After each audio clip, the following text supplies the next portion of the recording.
Price lord brothers and sisters, கர்த்தர் ஸ்தோத்திரம். இன்றைய நாளின் இந்த வார்த்தையை உங்களோடு பகிர்ந்து கொள்வதற்காக நான் மகிழ்ச்சி அடைகிறேன். தேவன் நமக்கு தந்திருக்கும் இன்றைய நாளின் இந்த வார்த்தை, நாம் பாவிகளாய் இருக்கையில் கிறிஸ்து நமக்காக மரித்ததினாலே தேவன் நம்மேல் வைத்த தமது அன்பை விளங்க பண்ணுகிறார்.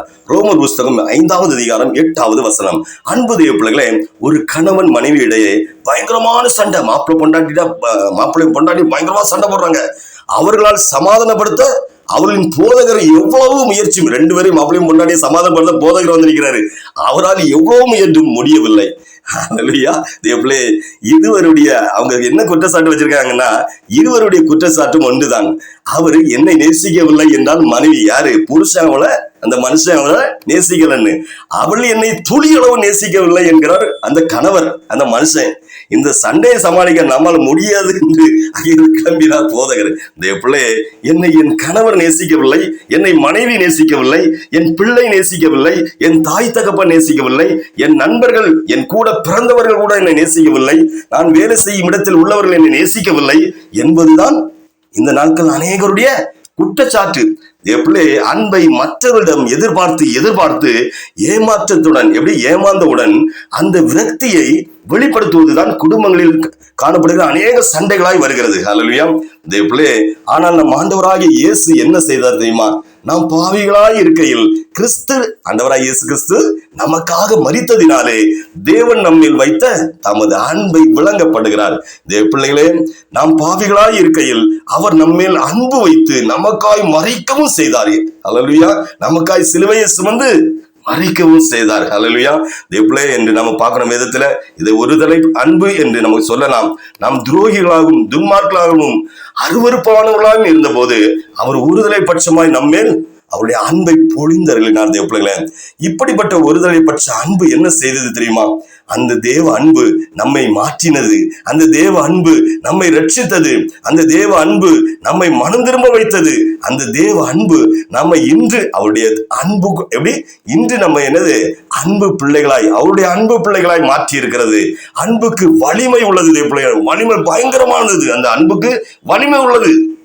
அன்பால் மாற்ற முடியாதது இந்த உலகத்தில் ஒன்றுமே இல்லை. தேவ பிள்ளையே, என்னை யாரும் நேசிக்கவில்லை, எப்படி என்னை யாரும் நேசிக்கவில்லை என்று அடிக்கடி நம்ம என்ன செய்கிறோம்? ஹல்லேலூயா. அடிக்கடி வெறுமையை உணர்கிறோம்.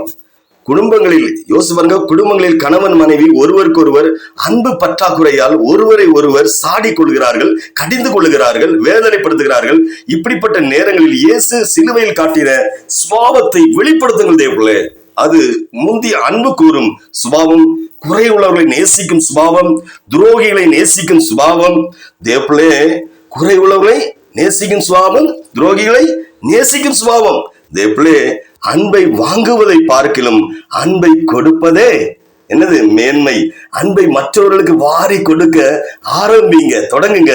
அப்பொழுது நீங்களும் மற்றவர்களிடத்திலிருந்து அன்பை ஏராளமாக பெறுவீர்கள். தேவர்களே, கொடுங்கள், அப்பொழுது உங்களுக்கு கொடுக்கப்படும் என்ற தேவனுடைய கோட்பாடு பணத்திற்கு மட்டுமல்ல, அன்பிற்கும் பொருந்தும். ஹல்லேலூயா. இன்றைய காலங்களில் அன்பை பெறுவதற்கு தான் அனைவரும் விரும்புகிறார்கள். அன்பை கொடுப்பதற்கு யாரும் முன்வரவில்லை. ஏனென்றால் பெறுவது மகிழ்ச்சியாக இருக்கும், கொடுப்பது தியாகமாக கருதப்படும், தியாகமாக இருக்கும்.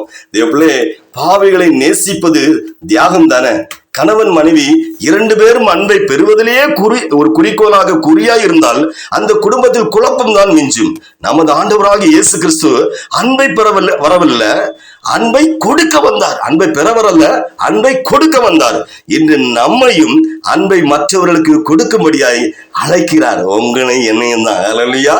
நீங்கள் எந்த இடத்தில் இருந்தாலும் அந்த இடத்தில் உங்கள் மூலம் தேவ அன்பு அனைவருக்கும் பரவுவதற்கு நம் தேவனிடத்தில் இப்ப ஜெபிக்க போறோம். ஜெபிப்போமா? ஜெபம்.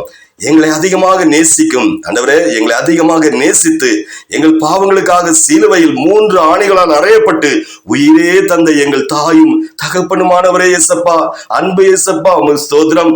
இந்த நாளிலும் ஆண்டவரே, இந்த செய்தியை கேட்டுக்கொண்டு இருக்கிற ஒவ்வொரு உம்முடைய பிள்ளைகளையும் உம்முடைய தேவ அன்பால் நிரப்புவீராக ஆண்டவரே. குடும்பங்களில் தனிப்பட்ட வாழ்க்கையிலும் அன்பு குறையாமல் எல்லோரையும் ஆண்டவரை நேசிக்கும், எல்லோரையும் நேசிக்கும் அந்த அன்பை கொடுப்பீராக தகப்பனே. எந்த சூழ்நிலையிலானாலும், எந்த சூழ்நிலையிலும், எந்த பிரச்சனை ஆனாலும் அன்பு குறையாதபடி சமாதானமாய் சந்தோஷமாய் வாழ இவர்களுக்கும் இவர்கள் குடும்பத்திற்கும் அன்பை கொடுத்து ஆண்டவரே ஆசீர்வதிப்பீராக என்று மீட்பர் இயேசுவின் நாமத்தில் ஜெபிக்கிறேன் ஜீவனுள்ள பிதாவே. ஆமென், ஆமென், ஆமென். அல்லேலூயா.